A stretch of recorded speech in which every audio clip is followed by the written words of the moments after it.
You're listening to the A Minute to Midnight show. This is Tony, and I'm recording this introduction retrospectively after having interviewed Paul McGuire and Troy Anderson, who are the guests on the show today, and I can say that it's a fascinating interview, jam-packed with information, and I'm sure you will all get a lot out of it.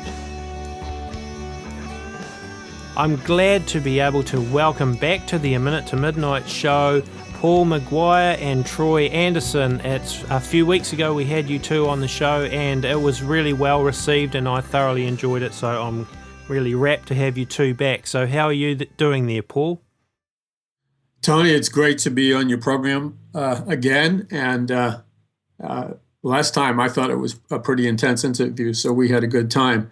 And of course, Troy Anderson is on with us. Troy, why don't you introduce yourself and let's move forward. Hi, Tony. Thank you for inviting us back on the program. That was a great show last time, and appreciate that. Well, I think one of the things that Troy and I wanted to talk about, and we, as you know, we wrote this best-selling prophecy book, which by God's grace is still a best-selling prophecy book, called The Babylon Code. And in it, we dealt with Mystery Babylon as kind of a hidden control mechanism by the secret occult elite that rules this world. Some people call it, the shadow government or the deep state. It has many names.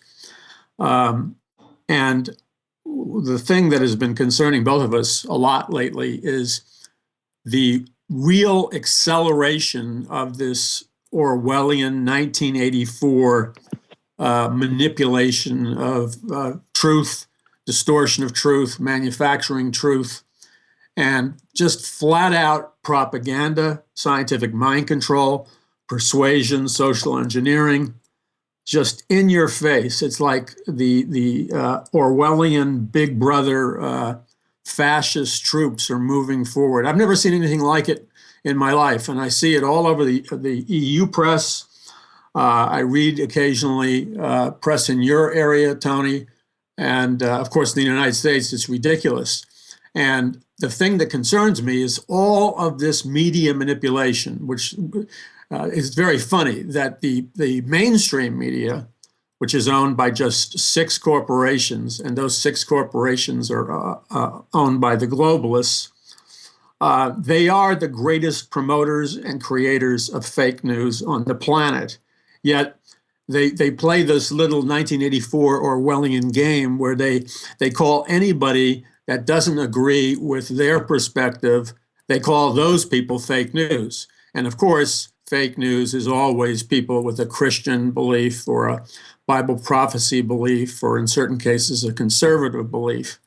And so they are George Orwell's Big Brother in 1984. And the thing that concerns me, and the thing that concerns Troy, is we believe there's going to be a very fast acceleration of censorship, of taking down websites, blog sites, using computer algorithms from the big social media giants who are the absolute worst in terms of censorship. And then eventually, Christianity, which is already being censored on the internet, they will completely shut down biblical Christians and biblical truth. So if you dare to say, for example, that Jesus Christ is the only way to heaven, it's not, we're a stone's throw away from hearing the next statement, which is, if you say that Jesus Christ is the way, the truth, and the life, no man comes to the Father but through him, that will be hate speech, and you'll be censored off the internet. Yeah, I've worked in the mainstream media and the media for 25 years, and I've watched this unfold. When I went to journalism school, back in the 80s and early 90s, we were taught investigative reporting. We were taught to, follow the money, to be objective, and to be as good a journalist as we possibly can, and to tell the public the truth. And so I've devoted my life to telling the the real story, telling people the truth of what's really happening, and digging and finding the evidence, interviewing people, and trying to get this information out to the public so they can make informed decisions, regarding politics and culture in their lives. And over the last decade or so, there's been this, as newspapers, laid off, tens of thousands of reporters, and everything changed in the media landscape. A lot of the investigative reporters and conservatives in the media were sort of forced out, and so you now have this mainstream media that is, it's very tightly controlled. It's very biased. It's very liberal now. And there's, and you could just, you just sort of read a story, just sort of watch a TV show, and you could see this globalist point of view, and this certain, message is trying to be sent, and it's all very heavily controlled now. And there's a survey that just came out not too long ago. For a long time, it seemed like the public wasn't really picking up on what was happening, but now, Gallup had a survey found that the trust and confidence in the mass media to report the news fully, accurately, and fairly has dropped to its lowest level in Gallup polling history. Only 32% of Americans said they had a great deal or fair amount of trust in the media, down from a high of 72% in 1976 in the wake of Watergate. So much of the public has picked up on what's happening, and yet, there's still, a vast majority of the world's population really has no idea that, everything's skewed and moving us towards the ultimate goal of the globalist, which is something we delve into in the Babylon Code. I think that the alternative media is being majorly targeted, but not only the genuine sites, but I think part of the plan is, we've heard so much about fake news, and I've got quite a bit I can say on the fake news stuff, but a lot of the sites actually are fake news, and those are the ones that really, really annoy me, because I think it's a deliberate part of the ploy to muddy the waters and make it difficult for people, because there are a number of satirical news sites and straight out fake news websites that are putting false stories out there looking like they're genuine sites, and people think it's the truth, because it's some sort of website that appears to be reputable, but it's not.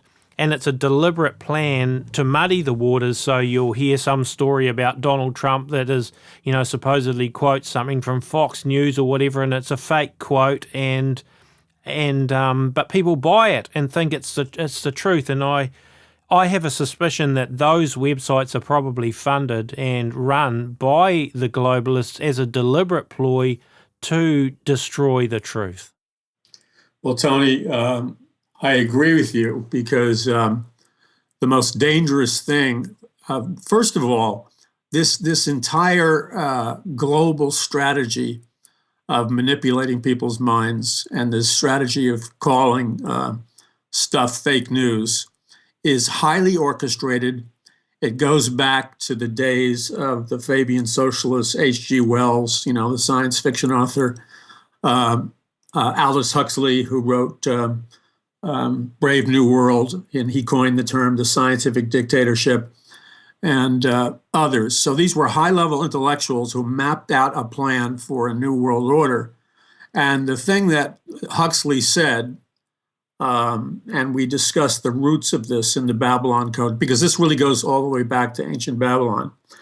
What Huxley said in he said it in 1961 at a University of California, Berkeley presentation he made to a convention of neuropsychiatrists. He said that in a truly effective scientific dictatorship, people will learn to love their slavery or servitude, which means that people will love being slaves. And if the brainwashing is successful, they won't even know they're slaves. And it wasn't just Huxley who said that. It was said by 100, high-level people. So this science of mind control, which is what Orwell was talking about in 1984, where you're actually brainwashing people, through systems of scientific brainwashing and behavioral change and social engineering, is very much at work. And the people who are driving it are the secret elite of globalists. And as you said, because they've got this propaganda thing down to a science, they raise up these artificial news sites, even inside, the conservative alternative news media. They raise up counterfeit sites in alternative radio and blog sites and websites. And people need to, like you were talking about, they need to discern the difference between a counterfeit, let's say, Christian website or a counterfeit conservative website, which is deliberately pumping out false information so that it discredits all the legitimate conservative or Christian websites and social media. And that is a huge part of the chessboard. So, we agree with you on that. Yeah, Obama signed an executive order, before he left office, targeting fake news. And what if that was deliberately done to actually enable Donald Trump to have even more power to do that, to control the rogue media when Trump is in office? Because obviously Trump can use the executive orders that Obama signed as well. So a lot of the news, the fake news, is targeting Donald Trump. So it makes it seem like the news is all against Donald Trump, but right. Even that could be part of the whole plan, because then Trump can use that to clamp down on all the media that's not state-owned eventually. Yeah, well, you're absolutely right, Tony, because it's like the whole thing is like a chess game, and the pieces are constantly changing. And one of the things Troy and I wrote in the Babylon Code, we brought out the occultic, supernatural nature and the Luciferian nature of Mystery Babylon that began at the Tower of Babel in ancient Babylon. And the thing that people have to realize, and we document this very carefully in the book, is that Mystery Babylon was a tool of total control by a secret occult elite whose game plan was to have a tiny percentage of people who would be god kings or the elite, and they would be the master ruling class. But then the vast majority of the other class, it's only a two-class system, the ruling class and then the slave class. And how they would do this is they developed their own economic system. They used sorcery and satanic power, and they elevated the rulers in the minds of the people to be like gods. And we have the same thing going on in our world today. So, and they also use sorcery in the economic system. So for an example of that sorcery would be that at the Tower of Babel, this idea of printing coinage or money from nothing was invented in ancient Babylon. And the goal of that occultic system of money is to create debt slavery. So you control the masses, you make the masses your slaves through debt. And then the other thing is how they weave in sorcery with economics and so on. The other part of that is that it's a completely illusory system. And so people don't understand that the control system that was developed there has been passed on through secret occult societies and secretive religious movements, this knowledge and power. And it's all about, back then, in the ancient world, they didn't make an artificial separation between like magic, the supernatural, and the occult, and science and technology and mathematics. From their perspective in Babylon and other powerful ancient civilizations, the occult, supernatural power, science and technology and mathematics were all one system. They didn't separate it, and people don't understand that this concept that science is magic and sorcery, which the co-author of, or the screenplay writer for 2001: A Space Odyssey, which was based on the novel, A 2001: A Space Odyssey, written by Arthur C. Clarke and directed by Stanley Kubrick. Arthur C. Clarke said that science is magic, and people thought he was just making a cute statement. No, he wasn't making a cute statement. He was releasing a very powerful secret. So in our society today, this concept of putting people into a trance state, mind manipulation, mind control, propaganda, persuasion, that stuff was already in usage in Babylon.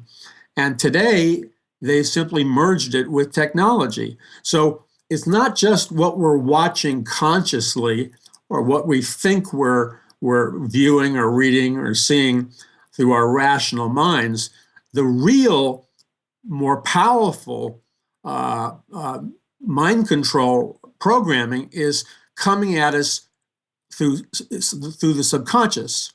So we look at stuff, and if we're just looking at it through our rational minds, we're going to miss this massive amount of information and control that our subconscious minds are completely picking up.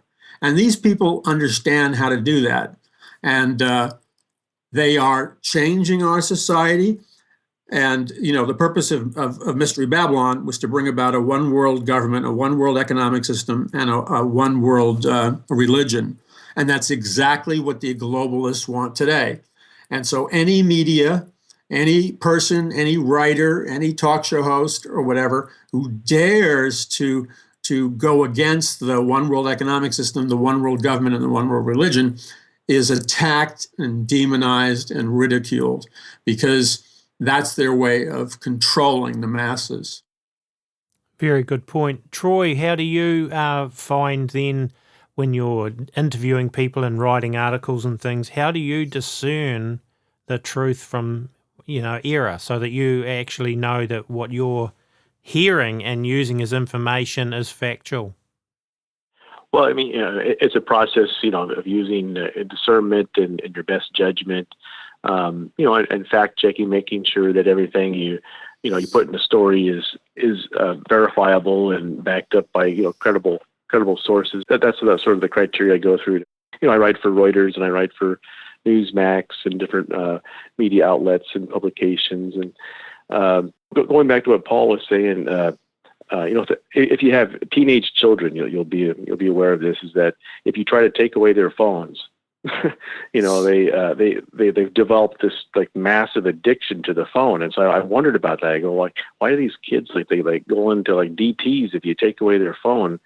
And then I did a little research, and they say that because they've grown up on technology, social media and cell phones and all the computers and stuff, that it's like rewired their brains, and it's almost like a heroin addiction in the intensity. So think about how much time, especially our children, are spending with social media and on their cell phones and computers, and how that's all the stuff that's being fed into them, all the subconscious stuff, all the there's billions and billions of dollars spent by the media and think tanks and foundations and secret societies and all kinds of different organizations trying to manipulate and control the way we think. And the kids are like sort of the guinea pigs for all this. And the polls show that the children, they just sort of like they go along with whatever sort of the media tells them, whatever's told to them that is cool and popular is what they naturally go along with. So that these generations coming up are being heavily, massively influenced by all this. And polls show that they tend to lean sort of socialistic, and they think globalism and these globalist ideas are a good thing. And so they're prepping this whole two or three new generations coming up to be ready for this at some point, possibly in the near future. I think a classic example was a while ago when there was some sort of Pokemon monster or whatever, that they had everyone out in parks with their cell phones trying to catch some sort of Pokemon monster that they'd released or whatever. And it was just like, oh my gosh, these people were just so virtually mind controlled by this stupid Pokemon game. And I think, in a sense, that was a real test to see just how controlled the people are. Yeah, my daughter, we went to Claremont here in Southern California, and it's like a little college town, or they got some of the elite private colleges there, and so you go to downtown Claremont, and like all the kids are like wandering around town like in this daze, holding their phones, trying to find the little Pokemon monsters, and then I'd heard stories that kids were getting mugged and beat up because they're just so focused on playing this game in their phone, they're completely unaware of what's the real world. Well, what you're saying is so true, Troy. And the thing is that the Academy Awards, I don't know if your listeners saw it or not, but the Academy Awards really reflects this programming and this social control and social engineering. And you hear all these actors. And the key thing now is to be a globalist, a global citizen, and to be a promoter of one world government, a believer in one world government. And these movie stars and the people getting awards, or people they interview at these demonstrations, are always talking about these mind control words like diversity or hate speech, or there's like programming the mind. So what they've done, this secretive occult globalist elite have intentionally for the last 100 years promoted this idea in people's minds that the more compassionate human being believes in globalism, in a one world government, and no longer, and you're like a Nazi or a fascist if you believe, for example, in the sovereignty of New Zealand or the sovereignty of the United States or whatever. If you believe in your nation, or you believe that we should have independent nations, you're portrayed in a mind control atmosphere of being a Nazi and a fascist and an Adolf Hitler type. Yet, when you go back to ancient Babylon, the whole message, and Troy and I explain this in our book, The Babylon Code, the whole message that God was trying to tell the human race, and he's trying to tell his church, but his church doesn't read the Bible anymore, is that globalism doesn't work. And the very idea of having a global society and getting rid of independent nation states and independent countries is something that God knows opens the floodgates to a Luciferian order. And that's why he warns about it. Because, on one level, in ancient Babylon, that was the world's first one world government, one world religion, one world economic system. And the people were all one, and they could achieve just about anything, and they were living in harmony. And a lot of people would say, well, that's great. But God didn't put that warning in the book of Genesis to teach us that it was great. It was put there by God as a warning, a dire warning against global government. And that's why God came down to Babylon, and the account, of course, is in Genesis, and he judged ancient Babylon, and he scattered their language, babbling, and he scattered them all across the earth, because God was looking into their hearts, and God knew that the true motive for this one world system of ancient Babylon, the true motive in their hearts was they wanted to be like gods. And it was a Luciferian system where the people were deliberately rejecting the fact that God was the creator and owner of planet Earth. And it was a Luciferian system. So God judges it. Now, God didn't put that account of Babylon in there because he was bored. He put it in there as a warning to mankind, and specifically a warning to Christians, if they would read their Bible, that a one world government, one world economic system, and a one world religion is very dangerous. And he warns that in the last days it's going to return again as Mystery Babylon. And that Mystery Babylon is rising before our very eyes. And the secret occult elite, who are Luciferian, and we proved this in our book, The Babylon Code, they are Luciferian. They are organizing to bring about this revival or a rise of Babylon. And it is a very dangerous thing because it's Luciferian. And with the media, I see a lot of pushing more in recent times towards the cashless society, Yes. which then gets us, once you eliminate cash and things and get everyone into a digital system, that then they can control you completely. Yes, absolutely. And that whole thing is being promoted by the tech companies and all kinds of media. And a lot of programming of people occurs through science fiction films, science fiction novels, and music videos, and hip hop and rock concerts, and all the hidden symbolism.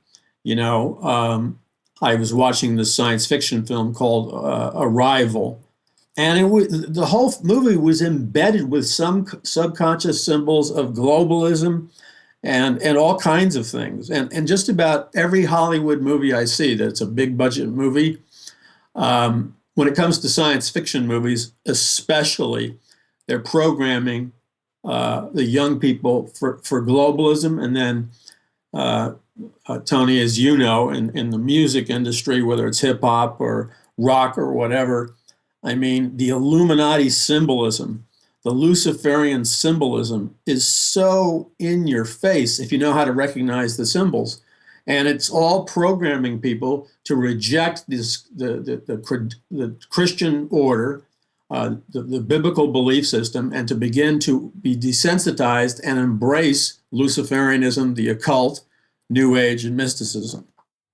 I think, yeah, the music industry has always been, for a long time, sort of under the control of those people, but it's become so much more blatant now, the symbolism and the type of people that they're getting promoting as their role models, which are just like role models for what? Role models for debauchery, pretty much. But it's Right. getting worse and worse. Troy, have you got anything to add in there? Yeah, one thing is lately I've been doing interviews for our next book, and I've been talking to people about this move towards a cashless society, and also the astronomical levels of debt that all the nations have, all the corporations and personal debt. It's by some estimates it's $1.5 quadrillion dollars, which is with a $1,500 trillion in debt worldwide potentially. And so it's just this astronomical level of debt that could never be repaid. And so some of the sources I'm interviewing, and I'm in the process of researching this and looking into this, but they're claiming that there's a plan, supposedly. There's a plan to allow President Trump to be in office for a while, and then at some point to crash the global economy. And when this happens, all this chaos ensues, and then eventually blame it on him, blame it on conservatism and principles of nationalism, and that would be the time that they could, bring in this new global system, an economic reset, or some kind of new, cashless currency, and this new system. And so I'm in the process of looking into that and trying to track down, is there evidence that might be, part of the elite's plan here. There's always been this auto ab chaos motto of these Illuminists and the elite, and so they actually use manufactured crisis to push things to the next stage. So perhaps, this is how they'll do it, or a part of the way they'll do it is through an economic collapse as a manufactured crisis. Well, Tony, you're right, and we talk about this in our book. And by the way, if people want further information, my website is paulmcguire.us. And Troy, what's your website? It's troyanderson.us. So we talk a lot about what you just referred to, Tony, and that's order out of chaos, which is the symbol of Freemasonry and different occult groups. And often in the older, like the 1800s, there would be a very common poster, and it would have the words order out of chaos in Latin on the top of the poster. And then there'd be a picture of the legendary phoenix bird painted in red. And this referred to the New World Order, and that the New World Order would come into being through a process called order out of chaos or manufactured crisis. So this is also on the back of the US dollar. On the right-hand side of the back of the US dollar, it's not a eagle like many people think. It is a phoenix, which represents the legendary bird that dies in the ashes and rises from the ashes. And in fact, there's a Led Zeppelin song, Tony, that you probably know the lyrics to better than me, something about the old order rising from the ashes, the new order rising from the ashes of the old. Yep, that's on the Physical Graffiti album. Yep, the song, it was called The Rover. Yep. And what's the exact lyric of that? I'm trying to think. My mind's kind of a little bit blank. Okay. But yeah, I know the song. I'd have to sort of think it through a bit more. Yes. So they're singing about the old order or the new order rising from the ashes of the old, and that goes into what Troy was talking about. It appears that the globalist elite are trying to create a World War III scenario. No matter how much different nations want peace, it's like they're trying to shove through this World War III scenario. And as I agree with Troy, with the intent of blaming it on Christians and conservatives and nationalism, which will all be hate speech, because they see themselves as smarter, evolved beings. And that's what Aldous Huxley meant with the term the scientific dictatorship. The idea was that a secretive, occult, and scientific elite and technological elite were the only ones fit to rule the masses of society. And therefore, they had like a divine occult right to rule. But what a lot of people don't understand is that so many of these intellectual leaders and so many of these scientists who are promoting either Agenda 21 or sustainable development, which are all, by the way, as you know, pretenses for establishing a new world order. A lot of people don't understand that secretly, a lot of these atheistic scientists and thinkers and philosophers and intellectuals, secretly, they are members, and in the past, they have been members of secret societies like Skull and Bones, the Illuminati, the Rosicrucians, OTO, and so many other either directly satanic organizations, like for example, and we point this out in the book, the United Nations, for years, and it continues today, it started with a company or an organization called Lucifer Publishing, which was founded by a lady Alice Bailey, who got information channeled from her spirit guide, and her teachings were based on her mentor, which was Madame Blavatsky, a world-renowned occultist, but she was also a world-renowned Satanist. So satanic teachings are established at the United Nations. So that when they originally opened up this organization on the grounds of the UN, it was called Lucifer Publishing, and the goal was to indoctrinate world leaders into Satanism. They had public outcries, so they moved off the actual physical grounds of the UN, and they changed the name from Lucifer Publishing to Lucis Publishing. But the point is, the people that are at the very top, many of them in the United Nations and other powerful globalist groups, and Stanley Kubrick, the filmmaker, tried to point this out in numerous movies. They belong to secret Luciferian groups where they conduct satanic worship. And most people just think, they're secular in their mindset. They're not. Secretly, I can name a whole bunch of U.S. presidents that are involved in Satanism, but I'm not going to say it out loud because I want to live. But people need to understand just how powerful this spiritual battle is between God and God's angels and God's people, and Satan and the fallen angels and the people who have sold their souls to Satan. I have a book, I think it was written by Edith Starr Miller in the 1930s, and it points out quite clearly that Karl Marx, who was supposedly an atheist, was in close communication with Mazzini and Albert Pike, who were both, Illuminati heads. And so he was actually not an atheist, like people Right. think communism is atheism. Well, actually, Marx was not an atheist. He was a Luciferian as well. And so, that's been all a part of that plan and that push. I just want to go backtrack a little bit to the media and the where we began with the fake news and the takedown. I see there's a move lately to make it very difficult or even to take down by Google, for example, taking down temporarily, not taking down, but banning the sites like Natural News, their information not being linked to Google searches, and there are many other cases I've heard where alternative news websites, the ones that are genuine, are being really facing a big backlash, and they're making it very difficult. Well, it's part of this agenda, and it's very dangerous. I came across Natural News, which was taken down by the Google search engines and stuff. I don't know, about 7-10 years ago, researching stuff. And I always found the Natural News website to be exceptionally legitimate and having a great deal of integrity in what it published.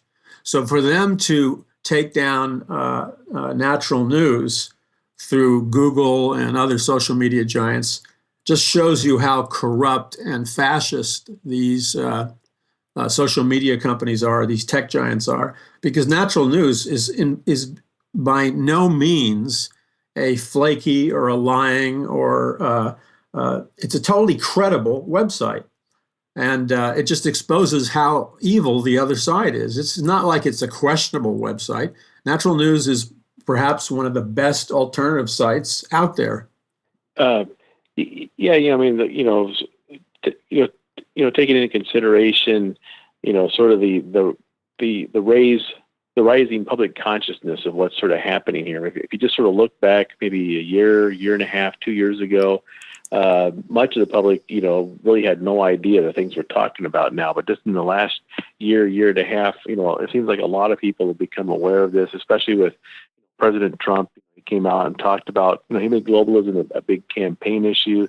He made fake news a big issue. I mean, he came out here and described the mainstream media as the enemy of the American people. So there's a sort of rising awareness, but at the same time, the elite and the globalists, because they control almost all the media, they control entertainment and all these, different components of the media, there's this huge pushback against all this. So you've got this massive worldwide battle going on right now. And it's essentially a battle focused on controlling the hearts and minds of people. And the occult elite want to, move us into this global system. And some of the sources I'm interviewing are making rather shocking claims about what the ultimate plans are. One source in particular is sending me all kinds of stuff about essentially a global coup that is being planned and is now underway. And like Paul said, it's sort of trying to get us into some kind of World War III scenario possibly between America and Russia. And if we take out each other, then it'd be easy for them to create this new global system. Nobody has any idea when this might happen, but you sort of see the pieces on the chessboard being moved into position for something along these lines. It's pretty concerning. Yes, it certainly is. Well, as Troy was talking, it just dawned upon me, and I'm sure most of your listeners know about this, but in the case that some don't, when the United States officially handed over the control of the internet to China, and that was done deliberately. And first of all, people need to ask themselves the question, why would the United States of America give away total control over the internet? The economic worth of owning the internet is impossible to calculate. It would have to be in the quantum trillions of dollars in terms of monetary value, whoever controls the internet. So nobody's so stupid as to give away the internet for free. So there had to be a hidden agenda to giving the control of the internet over to China. And one of the things was that the company that was located on the west coast of the United States, the company that was in control of the internet, the global internet, was based in America on the west coast. And it attempted to abide by our U.S. Constitution and Bill of Rights, which, of course, has things like freedom of the press, freedom of religion, and freedom of speech. Now, a lot of people in very powerful places all over the world, but also in the United States.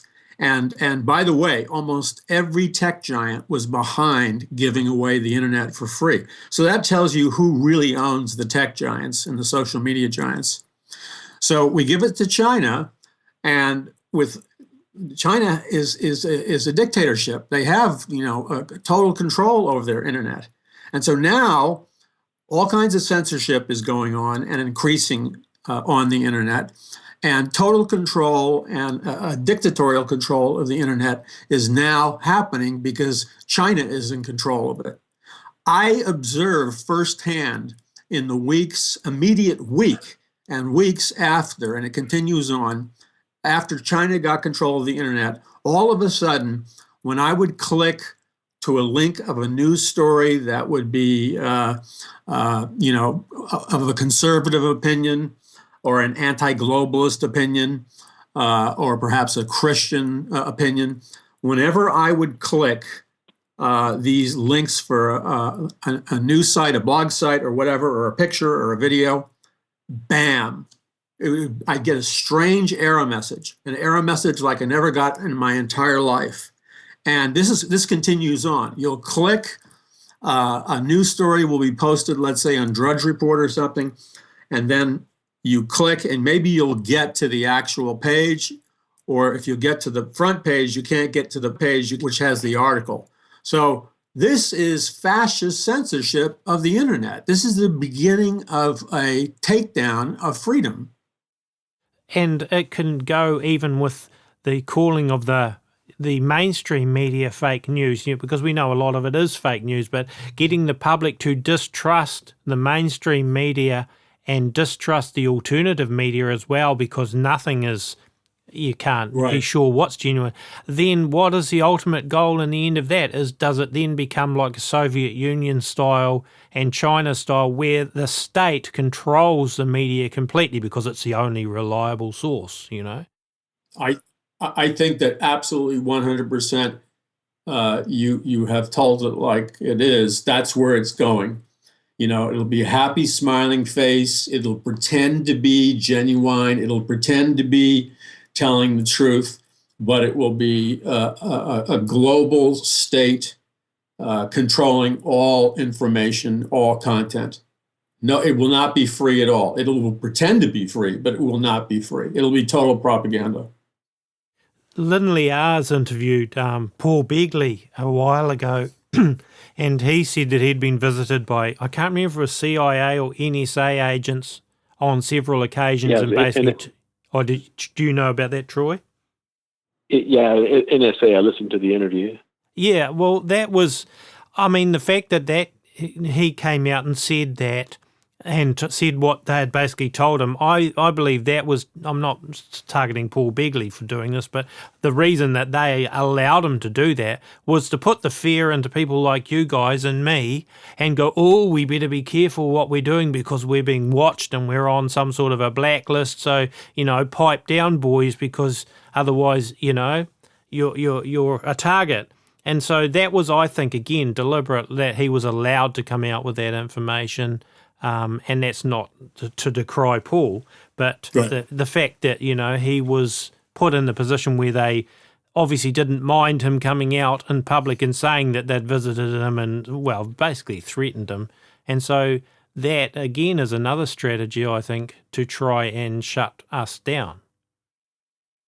Well, it's tragic because if what you're saying is correct, and there's a high possibility that it could be, that's self-policing, and we get desensitized, so we get used to all this stuff, and we take this censorship as normal. But that's an egregious violation of freedom of speech, freedom of the press, and freedom of religion.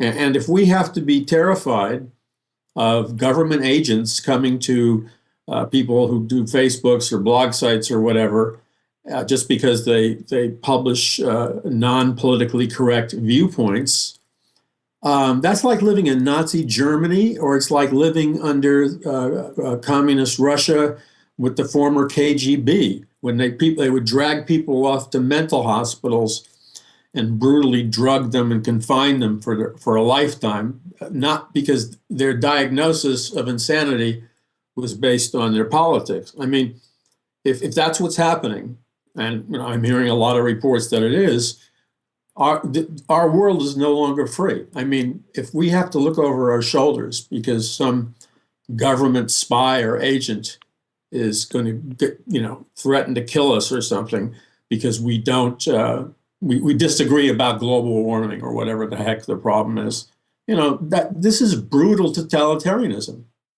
I actually heard a guy preaching the other day, and he was part of doing a show in Russia. They don't do it around the world, but Russia was one of the places they visited. And he actually said that as a Christian trying to do this in Russia, it's actually becoming more oppressive in Russia now than it was under the Soviet Union if you're a Christian to preach the gospel or do anything like that. It's pretty much illegal. In Russia? Yes, in Russia. And a lot of people think Putin is some sort of a savior of Christianity. Well, the reality is, from what he was saying, that the situation in Russia is actually extremely dangerous if you try and preach the gospel at all. I'm glad you told me that, because I guess I was buying some of the propaganda about how free it was there.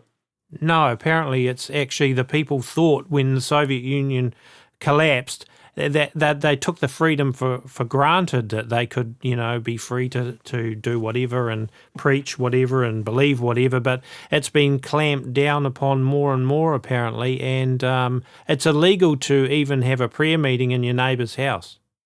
Really? Yeah.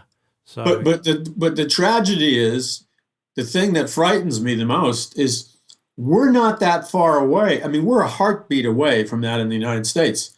It's not like a direct, you can't have a prayer meeting in your neighbor's house. What happens in places like California, it's more like, well, you got 3 or 4 or 5 cars parked out in front of your house.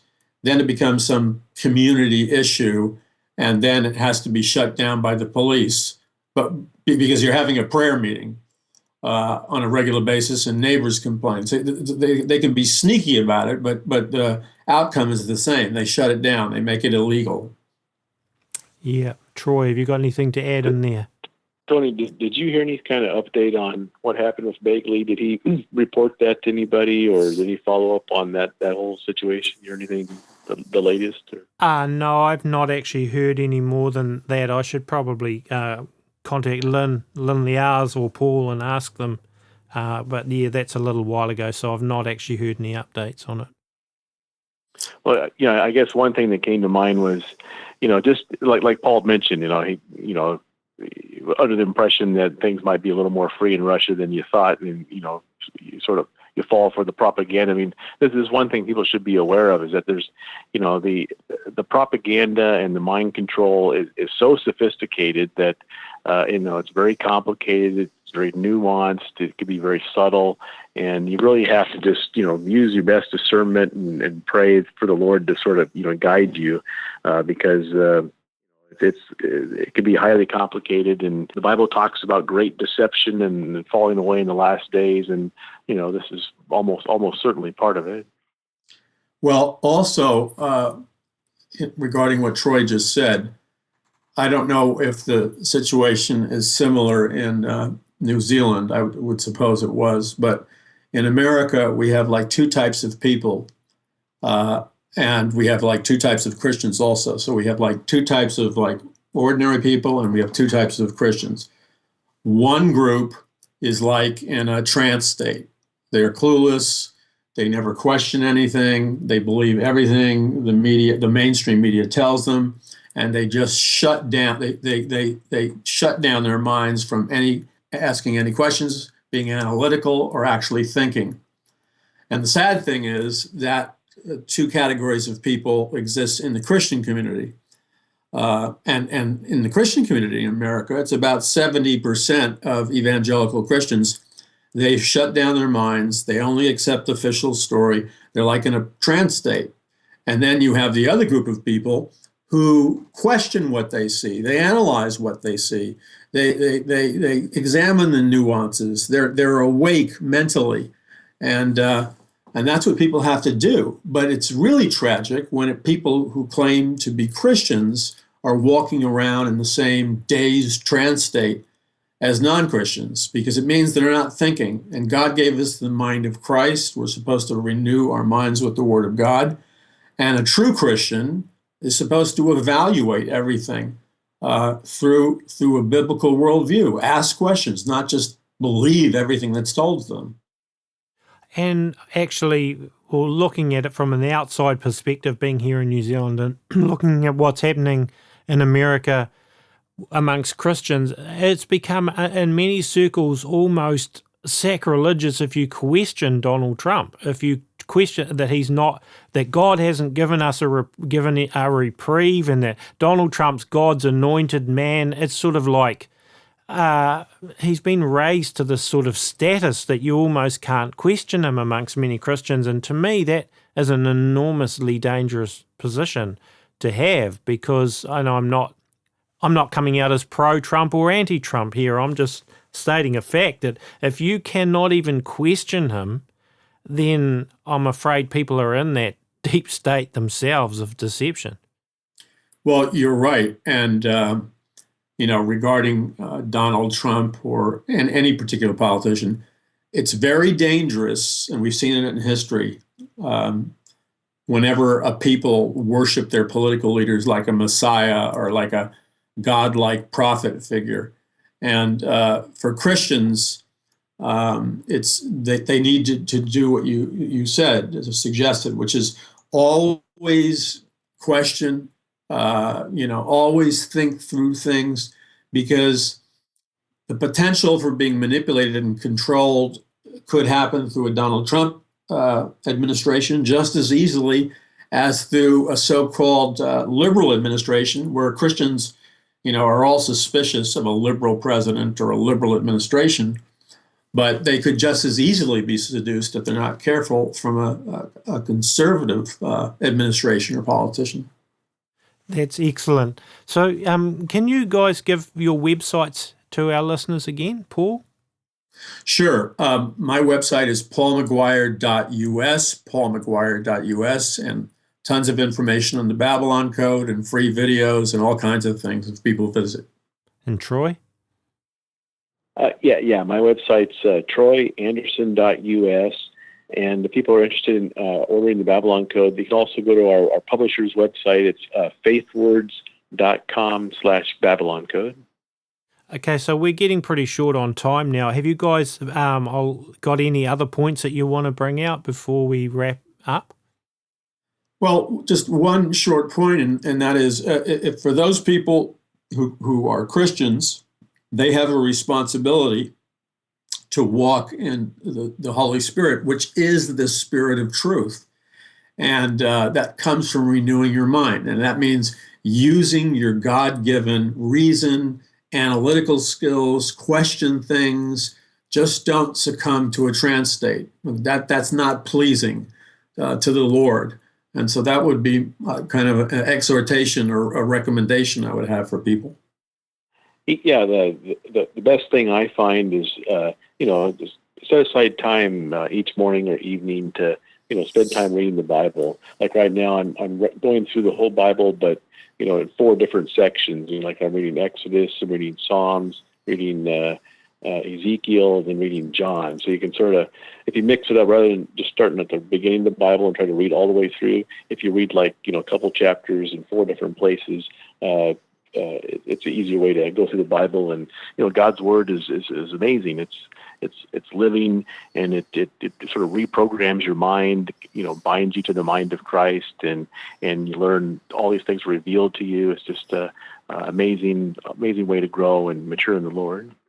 That's a really good point. It's actually being firmly grounded in the Word for yourselves and in prayer, obviously. We've got to keep our communication going with God. Otherwise, we are rife for deception. Yeah, I couldn't agree more with that. I mean, that's the key. It is.